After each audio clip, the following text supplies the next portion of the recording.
Welcome to session 7 of the last 5 years, and this is going to be the last session. So it may be a little long, but we'll also have some conclusions for the entire series. So if you're interested in the subject of disruptive innovation, please do hear this video to the end. Often when you read a book, some people read the last chapter first. So for those of you who are doing that, welcome. So let's start with a recap of session 6. So in session 6, Bharosa Club was at a crossroads, and we had moved to a zero employee, zero office kind of situation, cut the burn rate. We had some money in the bank, and the question was, where do we go now? And we also repositioned and had some amazing insights. So if you want to hear all about that, then please see the previous session. So in this session, we're going to talk about the period from around October 2017, or let's say December 2017 to December 2019. So roughly a period of 2 years, where it was just Anita and me who ran the company, along with the help of one full-time technology person who didn't spend all his time on Bharosa. He pursued some other interests, but he was essentially retained by Bharosa. So just one developer and the two of us, and we were assisted by some interns along the way who did a few things. These were from the Delhi Technology University. We tried to do a deal with ICICI Prudential Mutual Fund, which I'll talk about. But essentially, in this period, we launched some new products. The new products, one was a product called Well Simple, because we felt that there was a very large demand of people who just wanted a simple product, something like a fixed deposit, but which would give a return which was better than fixed deposits, which would have liquidity which was better than fixed deposits, and which would have risks which were kind of comparable to fixed deposits. So maybe slightly higher risk, higher reward, that kind of thing. So this Well Simple was a product like that. And it ended up just using ICICI Prudential mutual funds at the back. And we felt that it would be a great foot in the door to move people from fixed deposits to investing in mutual funds. So that was one. And like I said, we also tried to do an app where the DTU interns helped us, both an iOS app and an Android app, which now are kind of in limbo. Now with ICICI Prudential, they had a goal of trying to increase the number of people who had folios with ICICI mutual funds. So even if the folios were zero, but at least they tried, they had folios. So they had a desire to do that, even though these may not prove immediately profitable. So we wanted to work with them and see if, like they knew that we had no employees and we just had a bunch of interns and not much of a budget, but we decided that they would put a small team together and we would work on something disruptive to try and see if we could get a lot of people maybe in Delhi, in one area of Delhi. So for those who have listened to the previous session, something like this Ghar Ghar Mein Folio, but with this kind of Well Simple product. Now, this required a fair amount of things to be done. And while ICICI, the senior guys did dedicate some resources, it really didn't have a very large corporate buy-in in ICICI Prudential, and it wasn't one of their key priorities. So, it moved along in fits and starts. Later, we investigated trying to do a really good deal with ICICI Prudential Mutual Fund, where they would create a dedicated team to look at innovation, and maybe I would be the coach. So that went along quite a ways, but finally it kind of did make it because someone probably shot it down. So anyway, so that was the story with ICICI Prudential Mutual Fund. We still tend to believe that there is a very large potential for this very simple type of product. And, for instance, in China, this company, Alibaba, bought a small asset management company, which was like 20th or something in China. And then by doing a very simple product, it became the #1 asset management company in China. But I think because of regulations, because of, I don't know, whatever reasons, we still have not found a mutual fund company which is embarking on that strategy. And then, of course, if they do, they could do it on their own. They could do it with Bharosa Club, someone else. But we still don't see anyone who has basically sort of declared that kind of strategy. And the regulators also do not seem to favor that kind of strategy, because clearly, if they're going to do that strategy, then the people who are allowing people to become first-time users should not lose money on these accounts, even if they don't make money. So that requires some fundamental regulatory changes by NPCI on how they price transactions and so on and so forth. So maybe at some stage this will happen, because like I said, it's a national tragedy that we do not have universal basic savings in India. So it's not a question of universal basic income alone, but we should also talk about universal basic savings. The other new product that we came up with was a small case. So small case is a very interesting company. And just like Amazon allows you to publish books if you're an independent author, so small case, if you're an RIA, enables you to publish a basket of stocks and rebalance it. So we did that. I did a course on machine learning on Coursera by Professor Andrew Day, and then tried to use some of those concepts to come up with an algorithm. So earlier we had an algorithm which rated mutual funds, which was very popular and pretty good. So we tried to extend that algorithm to trying to pick stocks. And it gave some pretty good results. It required some fine tuning and so on. So, but using that algorithm, we launched that. And then later on, we combined the algorithm with fundamental analysis. And that particular small case has been running for almost a year now. And it's been, so far at least, given very, very encouraging results, where it's beaten the index by very large amounts. So that was we talked a little bit about the ICICI MF deal. So there was no traction.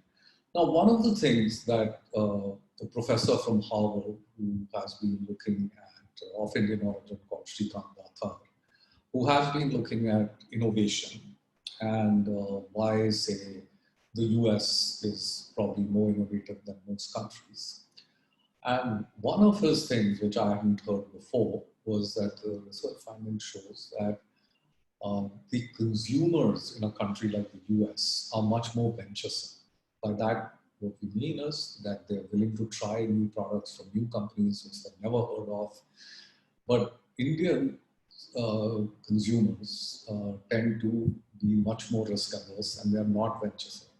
So that's an interesting thing. So for whatever reason, one, because this is not a corporate priority for ICICI mutual funds, and also, people are not venturesome.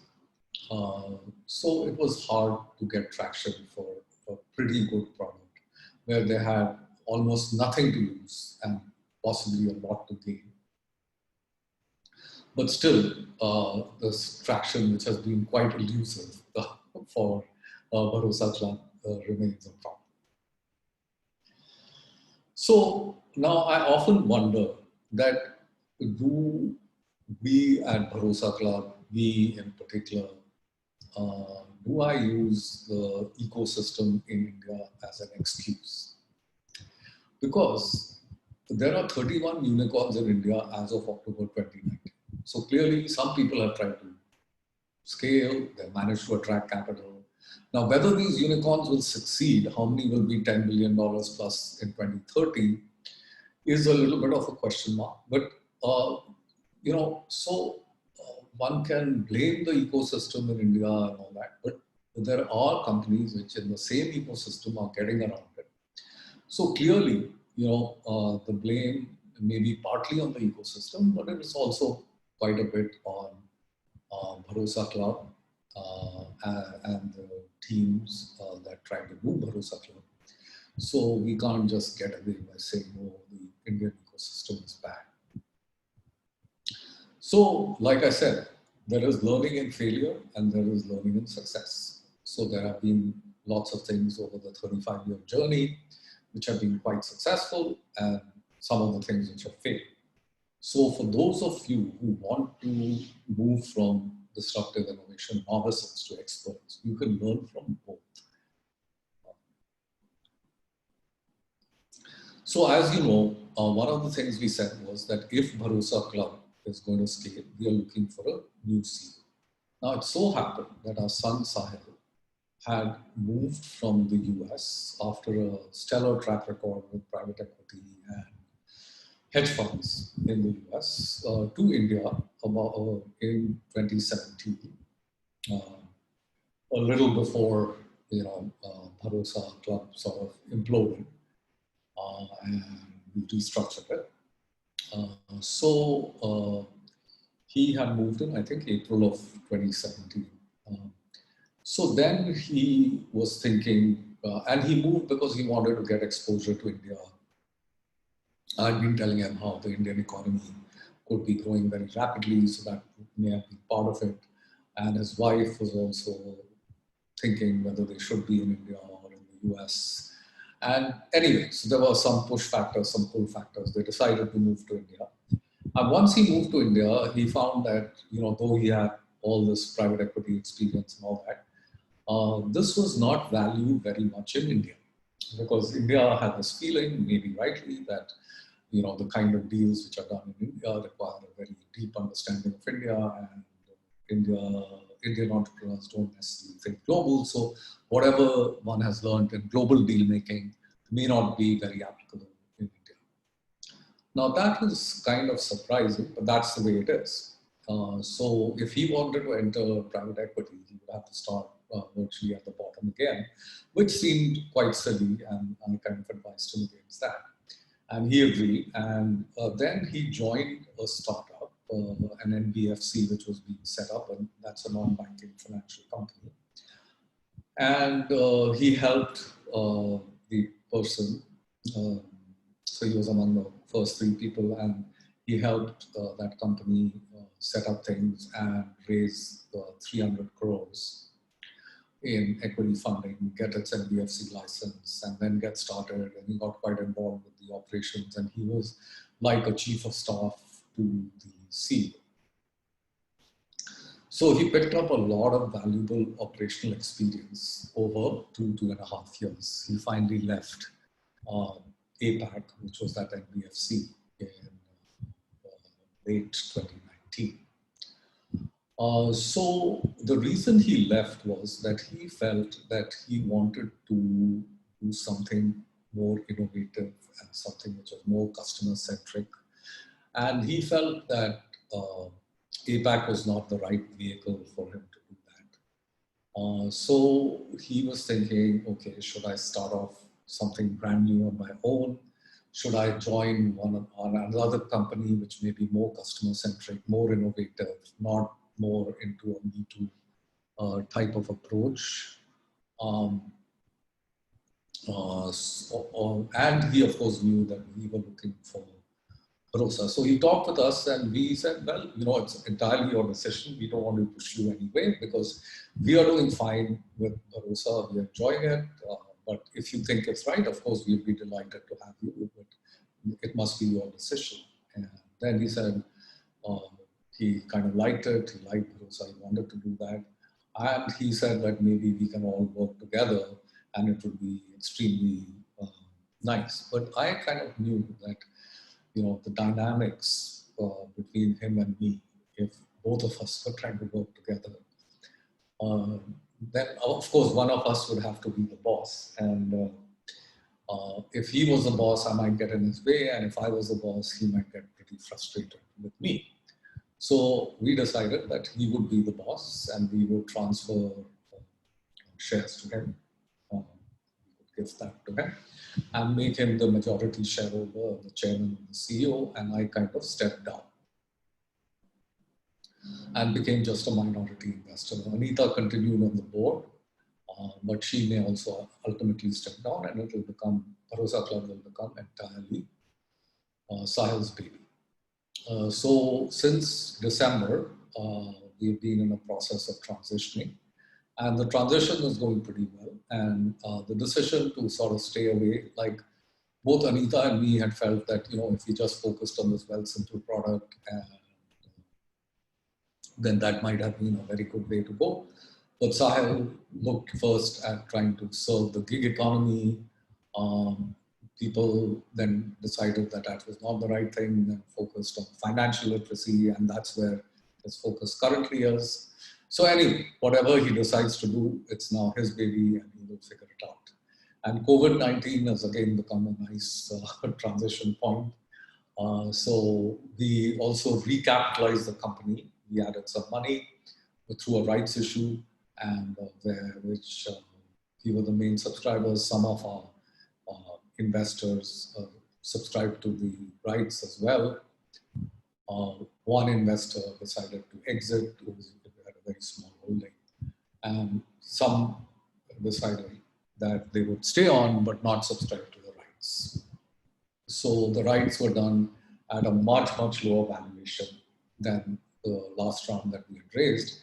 And the reason for that was that we wanted anyone who would join Sahil, if they wanted to get restricted stock, which would vest over time, they could get it at a low valuation. So it would help attract talent. And then again, if we wanted to raise external money, either from friends or family or from institutional investors, the valuation at which we would raise it would be reasonable and not get stuck at the original valuation that we had raised it at. So it would give Sahil and the new co much more flexibility. And for us as significant minority investors, we realized that just having a paper valuation which was high at this point made no sense, because ultimately it's the end game that matters. So I'd like to end this marathon session of 45 sessions with saying what are some of the key takeaways that I would like people to move away from. And like I said, if you were only reading this, the last chapter or listening to the last session, then what are the key takeaways that you should go away with? So the first key takeaway is that I think this is a great time for disruptive innovation, because COVID has been a shock and everybody is re-examining things. Models are changing and the world needs disruptive innovation to become a better place. So it's a great time for disruptive innovation. So I think every single large company, wherever they are in the world, must embrace disruptive innovation. And entrepreneurs can help build $100 billion babies. So just like, we 20 years ago, the internet had created opportunity. I think COVID-19 is creating an opportunity. And I believe that many platforms can be built in many different industries to take advantage of these opportunities. And then these platforms will be each worth over $100 billion, maybe in 10, 20 years. So I hope these stories may help you make billions by serving millions. And if that's your objective, then I would highly encourage you to spend some time going through these stories. It may end up being a waste of time, or you may pick up one thing or two things which will be very, very useful. Now, of course, if you are a disruptive innovation entrepreneur, whether you are in a large company or a small company, or you're an entrepreneur, chances are you're very good and you will be able to do things. But if you remember, I have also had a fairly successful track record as a disruptive innovation person, which helped me retire at 45, and I've really enjoyed my journey. But I continue to learn and I continue to seek out new things, not because I want to be a player, because if I am a coach or I'm an evangelist, then it is still very necessary for me to keep learning. So I would encourage all of you to learn from maybe these sessions, maybe elsewhere, or whatever. But whatever you do, keep learning and keep focused on disruptive innovation and change the world to be a better place. With that, I will end these sessions, and thank you very much for all those who take the time to listen to any of the episodes in this session. Thank you.